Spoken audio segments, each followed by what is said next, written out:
I wanted to say good morning and welcome to all of you to this open forum. I am Frank Yamada, the Executive Director of the Association of Theological Schools and the Commission on Accrediting, and I welcome you to this important ATS open forum, Black Lives Matter, a biennial open forum for CEOs and CAOs of the association. This open forum is the second part of a two-part process that began with last week's webinar, Black Lives Matter, Where Do We Go From Here? The goal of that webinar was to explore both the impact and theological work needed to address the consistent killings of Black people. This goal came directly from a call to action that was issued in an open letter from Black presidents and deans at schools and departments of theology and religion on June 3rd, 2020. The next stage of the process is to provide a space to ponder the implications of that theological work done in the webinar on your schools. You will be given time to think with peers about what work your school requires to address this moment. You will also be allowed to provide input to the ATS Board of Directors on what resources, research, programs, or initiatives could best help your school to address systemic racism and its impact on your institution and context. The creation of this just-in-time webinar and open forum came out of the need to address the current situation that emerged out of the May 25th killing of George Floyd, a 46-year-old Black man, at the hands of a white police officer in Minneapolis, Minnesota. The images caught on that video sparked outrage and fueled protests, first in Minneapolis, spreading across the globe, and has created a national conversation about and promoted various actions around how to dismantle systemic racism and its pervasive influence within society. Last week's webinar and today's biennial meeting open forum are just steps toward a longer march of how to address systemic racism in order to stop the killing of Black people, and opens a way forward to create learning communities in which people of color and communities of color can thrive in graduate theological education. So welcome to this important open forum session on a critical topic facing ATS schools. I now turn the open forum over to Brian Blunt, who is the president of Union Presbyterian Seminary and who also serves as president of the ATS Board of Directors. Brian. Thank you very much, Frank. Good morning to everyone. My colleagues, as president of the association, I affirm and celebrate this occasion that the staff and colleagues have provided as an opportunity for reflection on one of the prevailing matters of social justice rightly occupying the full attention of our continent and our world at present. Like many of you, I have been immersed in conversations far and wide in the two cities where my seminary has campuses and across the broader landscape of the church and world that my seminary serves. I have written reflection papers for my seminary and for the broader church condemning the brutalization of African Americans and the structural and personal violence perpetuated by systemic racism, a horror made tragically and demonically vivid in the 8 minutes and 46 seconds that a Minneapolis police officer, with his colleagues standing by, supporting and protecting him, crushed the life out of George Floyd with his knee upon his neck. As we all know by now, George Floyd is by no means an isolated incident, but the latest manifestation of atrocity committed against unarmed African Americans like Ahmaud Arbery, Breonna Taylor, Eric Garner, Trayvon Martin, and countless other African American men and women whose lives and liberties were crushed out upon this altar of systemic racism. As president of Union Presbyterian Seminary, a member of the African American Caucus of Deans and Presidents of the Association of Theological Schools as well, I appreciate the provision of this opportunity for this forum conversation among the membership by the ATS.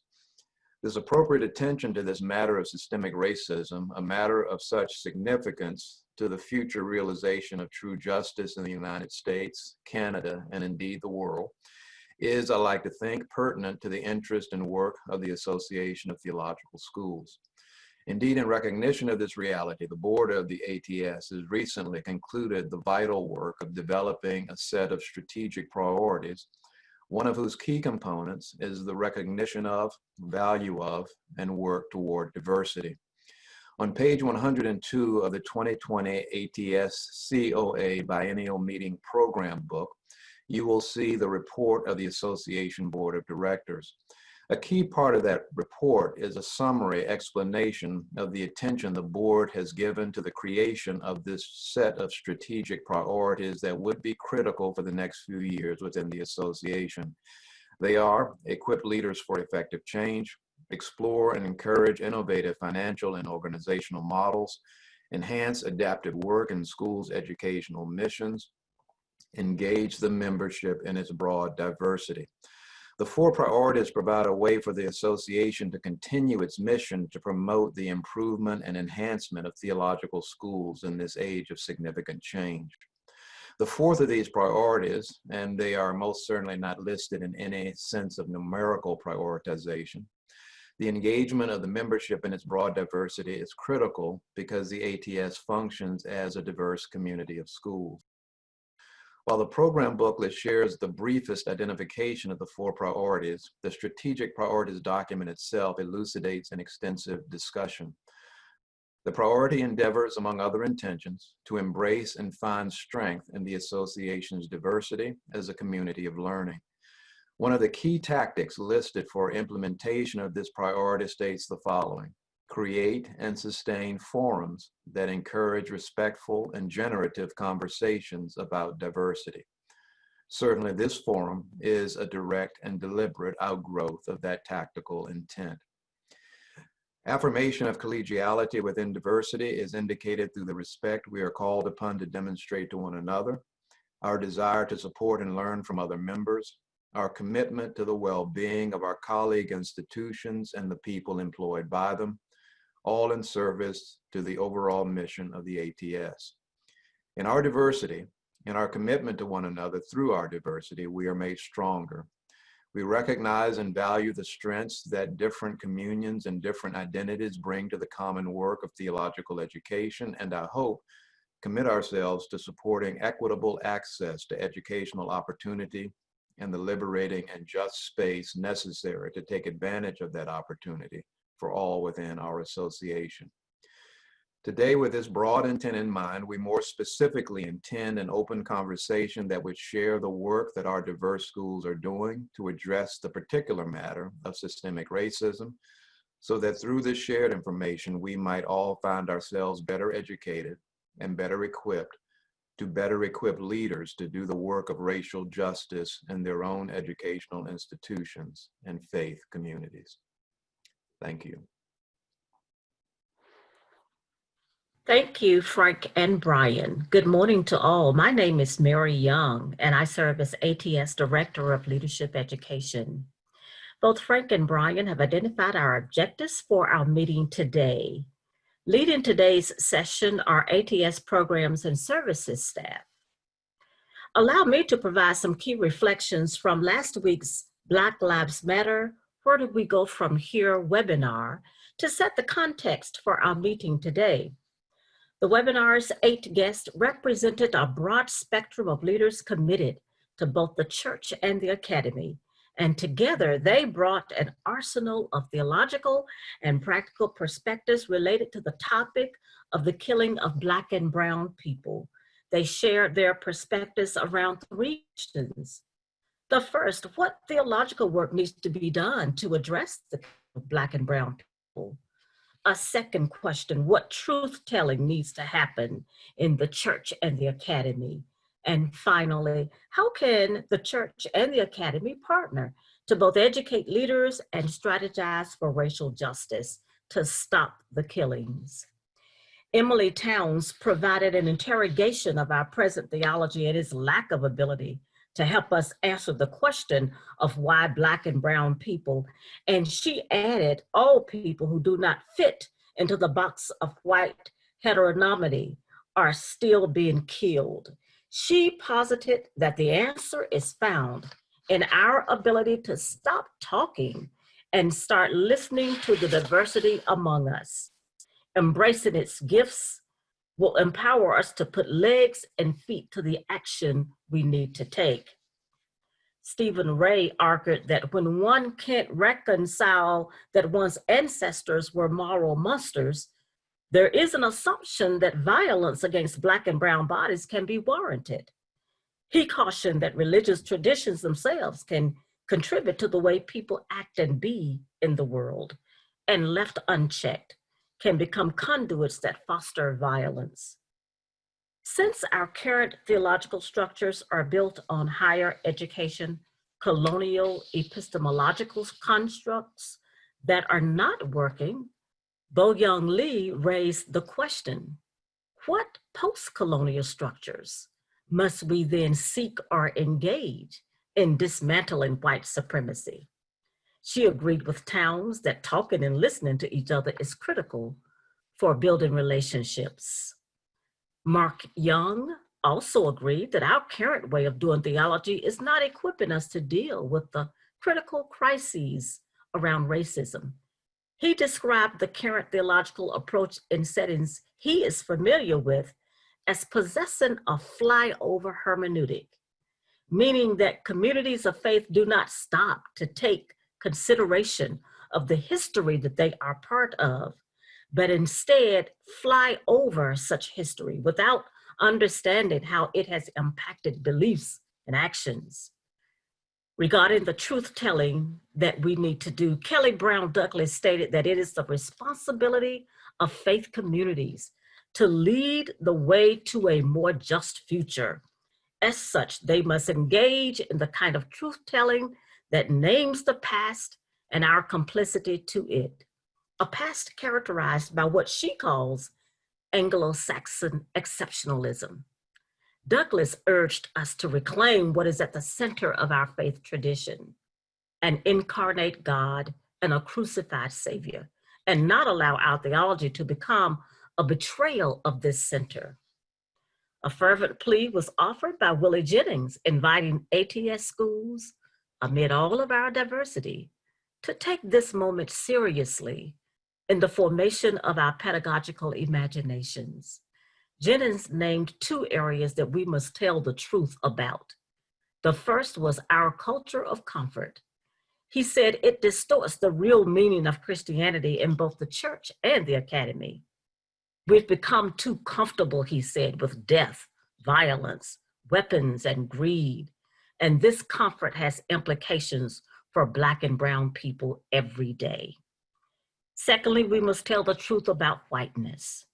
Jennings added that as we train folks for ministry, it is necessary to critique our educational system and its propensity to cultivate white self-sufficient male leadership, rather than forming persons toward the life of Jesus. Elizabeth Cundy Frazier spoke of the difficult, painful, and uncomfortable work necessary for change to happen and described it as breaking up the ground of deeply held assumptions and biases. Such deep and reflective work takes us beyond hearing, she said, to listening, allowing us to address the moral monstrosities that are characteristic of our time. She said ideas alone would not fly. Creative collaboration leads the way to substantive change. And finally, using the Star Wars metaphor, where the Jedis are the priests, the heroes and sheroes, and the Empire, the group that wants to control everything, Otis Moss III described the challenge for the church and theological education in this way. We have an empire structure with Jedi desires. Rethinking how we do theological education forces us to lean into Jedi desires and break down the empire. Our participants all agreed on several basic strategies in addressing racial justice. The first, recognizing and accepting that our current curricula structures may be products of the empire, and as such are insufficient for helping us to engage a critical theology about racial justice. Secondly, the need to stop talking and practice listening becomes the critical way for discerning our way forward. The third, change happens when we can relearn our own history and discover our complicity with its unjust structures and practices. The fourth lesson, advocating for justice involves creating spaces of encouragement for others to participate in the struggle. And finally, no one will be comfortable with change and accountability, but it is the way forward for healing and wholeness. Now about our design for the forum today. It includes 2 small groups meetings followed by brief reconvening periods for posting group reflections to the meeting's chat space. After the second small group session, participants will also engage in feedback polling. The session will end with highlighting themes from group postings, and then there will be a closing statement by Executive Director Frank Yamada.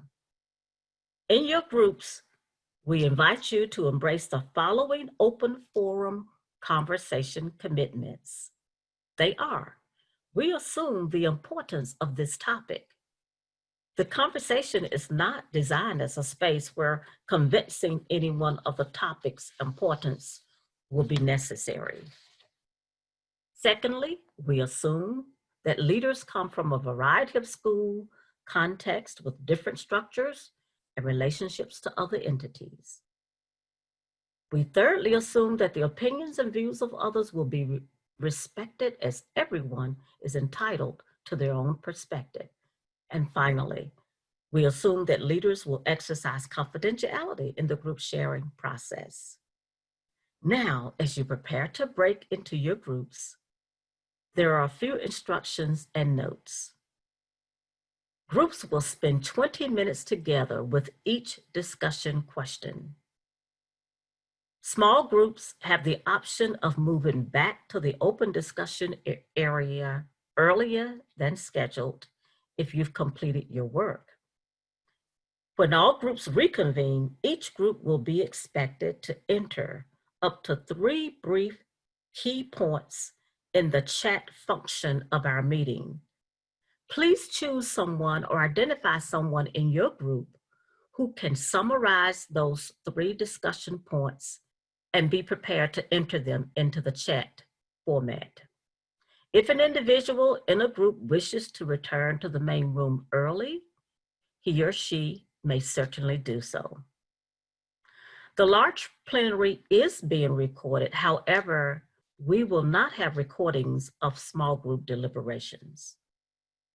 And finally, at the end of the meeting, you will be receiving an evaluation, and we will invite you to enter any additional comments or feedback in the evaluation that you would like for us to know about. I think we're ready now for our first discussion group. The discussion question for this first breakout session is, why is this topic important to you? And what are the theological issues it raises in your context? Again, the question, why is this topic important to you? And what are the theological issues it raises in your context? Remember to select someone from your group who can summarize your deliberations. Please stand by now as you're taken to your first breakout group session.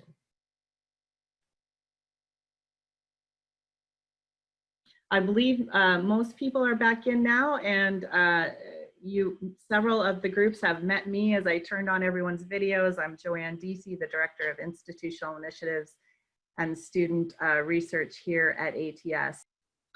As we're working on this, I just want to say that to set up this next conversation, during the webinar last week on Black Lives Matter, you heard Mary state, but I'll just restate some of the calls to action that we heard from the panelists. They began with a call to stop talking, to start listening, and then to take action. We were called to truth-telling, to listening to the reality of our lives, to bringing the center voices that reflect, voices that reflect crucified realities. And we were called to take responsibility for creating a more just future, especially for preparing leaders who can help lead us into that future. The panelists reminded us that systemic racism, or they named for us that it doesn't just exist out there, but it's in the very structures of our academic institutions and guilds.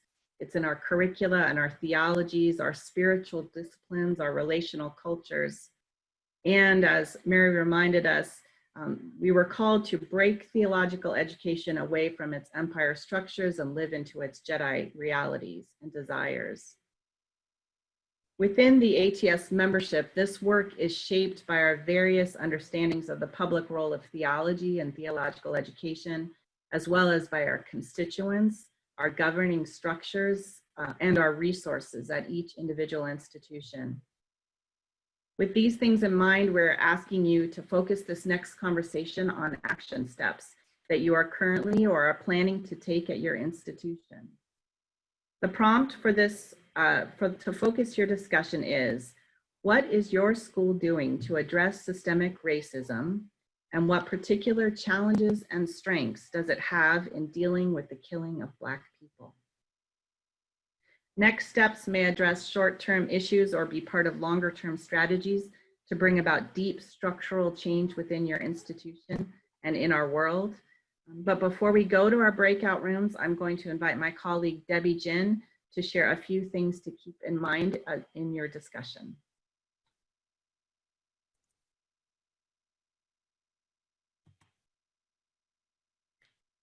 As you consider your institution's steps in this journey, we invite you to keep in mind two important questions. What is the audience of your next step? And what is the purpose? Is your audience internal? So faculty, students, boards, or maybe even internal structures such as policies?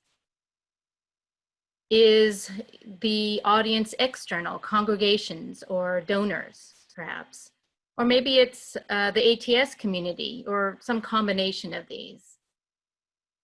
Our panelists on last week's webinar gave us a couple of concrete examples, and we can see who their audiences are. One of the examples was from a predominantly white institution, and one was from a multiracial institution. The first example was to develop the skills to listen without bias, an internal focus, staff and faculty. The second example was to pay top dollar to hire a director of development to connect with communities of color, external focus, donors and partners. So again, who is your audience? The second question is, what is the purpose of your next step?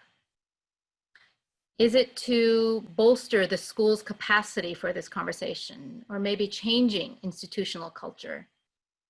Is it examining policies and practices that perpetuate racism, or even naming that your policies and practices have long remained unexamined? Is it building bridges? Is it engaging in the public square or broadening the publics with which you are already engaged on these issues? Is it showing solidarity with communities who have long been harmed by existing systems? And there are many others, but what is the purpose? Again, looking at our two examples from the webinar, you see that the first, the first example, the purpose was to increase the school's capacity for the work. And in the second example, the purpose was to broaden partnerships. So what is the purpose of your action step?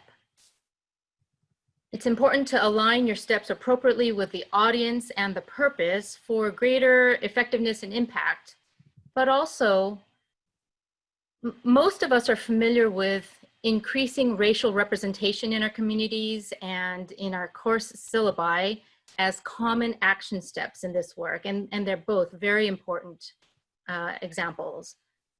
But we know that the reach of systemic injustice is wide and deep. So we encourage you to look at issues through a range of different frames, and there are many resources out there. You've heard it on the webinar, you've heard it in Mary's comments earlier as well. Please contact us if you would like some ideas regarding that.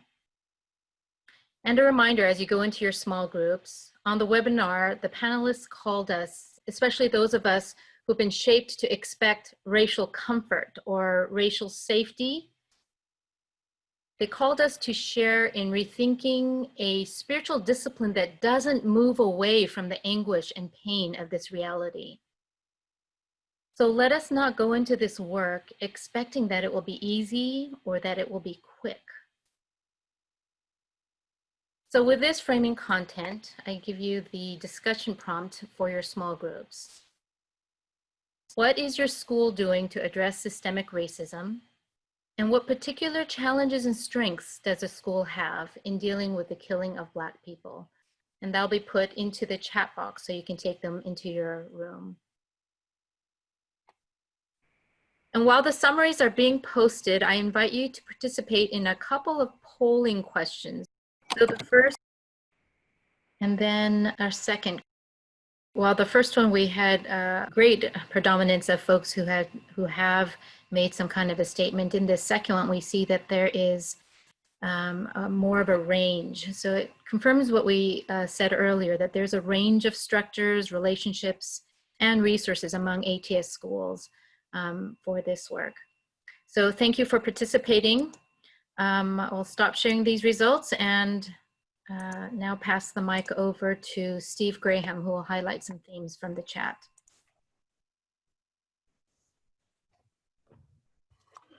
Hi, friends. It's good to have you as part of this conversation. And what I have done is looked at the chats and tried to summarize some of the major themes that appeared to me, at least, as I looked through them all.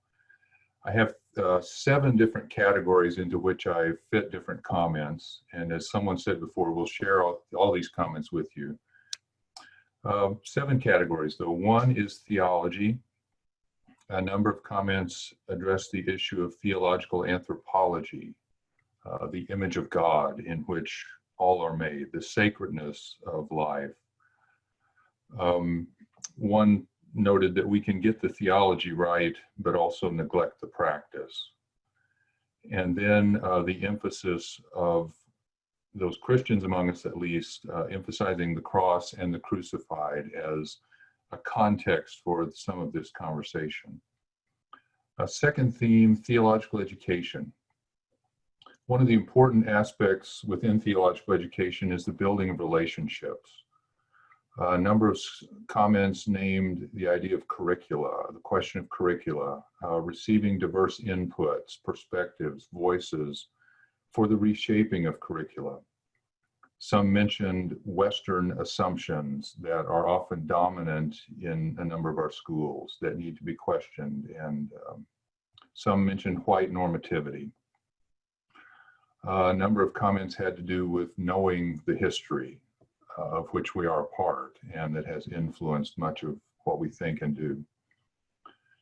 Some had a particular foci related to addressing issues both in classes, but in study groups, in forums of various kinds, so different ways of getting at the issues, different formats.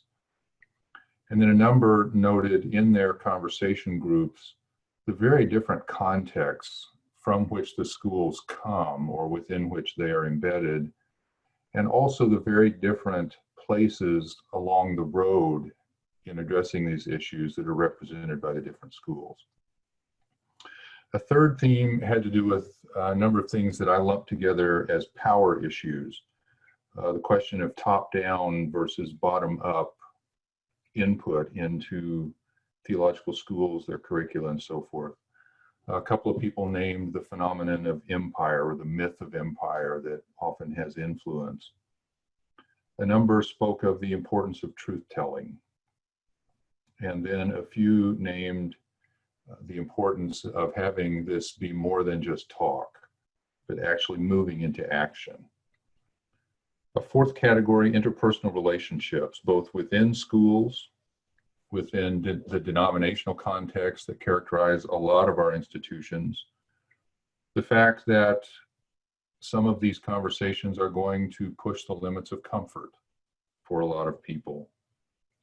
And finally, the importance of partnerships as schools work with consultants, with partner institutions to help address these issues together. A fifth area seemed to me to be involved with personnel. The importance of hiring faculty and staff, both recruiting, hiring, and the very important issue of retention, which is often a very difficult issue in a lot of our schools. And that the personnel of the whole institution, from students to faculty to staff to administration to boards, must be open to education and formation related to these issues. It's important to have a core faculty that is engaged and present, resident on the faculty, and not just farming out addressing some of these issues to adjunct faculty, for example. Also, the importance of faculty training and faculty development related to these things. Another category of students. One comment noted that students are often taking the lead in institutions related to these matters. The question of student access, equity of access, the importance of students giving input to curricula and pedagogy, and then the difference with some of the schools. Some have very few students of color, others are strong majorities of students of color, so differences within the institution. And then finally, a seventh theme has to do with members of the Black community. And a couple of comments at least noted that this is a very personal issue for many involved in the conversation. And then a couple of others noted that this particular issue related to what happened with George Floyd and others comes in the midst of a number of other issues facing the Black community. The pandemic, ongoing economic pressures, climate issues, and then this comes on top of that. So it's a question of multiple issues coming together at the same time and adding particular stresses on the Black community. So those are some summary points that I put together very quickly. We will be sending you the text of the comments themselves, and so you'll have access to those as well. And finally, remember that at the end of the event, you'll be given a link to a survey, which also is for event input and evaluation, but also to give input that we can share directly with the ATS Board of Directors. At this point, that's the end of my summary comments, and I'll hand things off to Frank Yamada for his final comments. Thank you, Steve. I want to close my thoughts with just two reflections. One actually just appeared in the chat, and I think it's a helpful reminder and it's just this. It was actually sent to the chat from everyone, from Dr. Yolanda Pierce and Dean Pierce. And her concern is, I'll just quote her here, is, "I worry that the conversation becomes much too broad. So many people talking about diversity, but very few actually considering anti-Black racism." I think this is one of the important points of this moment, is a lot of our schools have been doing work in diversity and inclusion and other matters. And there's a lot of good work that schools will need to continue to do. And I think the imperative of this moment, as we hear it from the streets and from society, is how our institutions can address and the significant force of anti-Blackness that is part of the very structures in which we're a part. And so I think that that is a very poignant reminder of how we can, on the one hand, address these from the very different angles that all of our schools are at, but to have a specific focus that this moment requires. So again, I wanted to thank Dr. Pierce for that observation and for bringing some attention back to really what is the focus and the topic that began with the webinar that we had last week that focused on Black Lives Matter. What are the next steps, and what do we do next? And the topic of this open forum, which is again, Black Lives Matter, this conversation in open forum for ATS schools, CEOs and CAOs. And my second reflection is just this about structures. And this is a theme that I hear as Steve was summarizing the different areas in which people can be doing work, the themes that he heard. And if you think of the summary of his comments, is that this is just about every aspect of the work that we do in theological education and the ways in which these structures need to really think about how they can be transformed.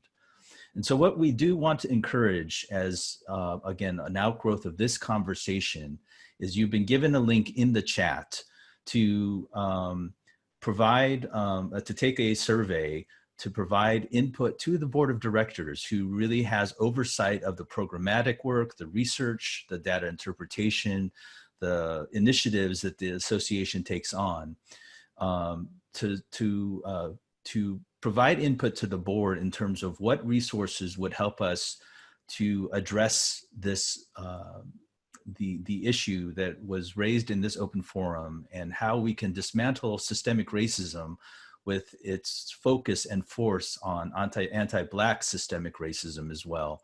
So this is one of the things that we will encourage you all to do as you consider how to give feedback to the board about the resources and research and programs that we can develop that can best resource your schools to do this important work. So we wanted to thank all of you for this time that you've invested in this open forum biennial meeting session of the ATS. And we look forward to those of you who will be participating in the biennial meeting tomorrow, with the business sessions of the biennial meeting scheduled to begin at 11 a.m. for the association. And again, thank you for your time and for the work that you do in your schools to address this topic of how we can make Black Lives Matter, how we can enhance and be places of learning and communities of learning where people of color and communities of color can thrive.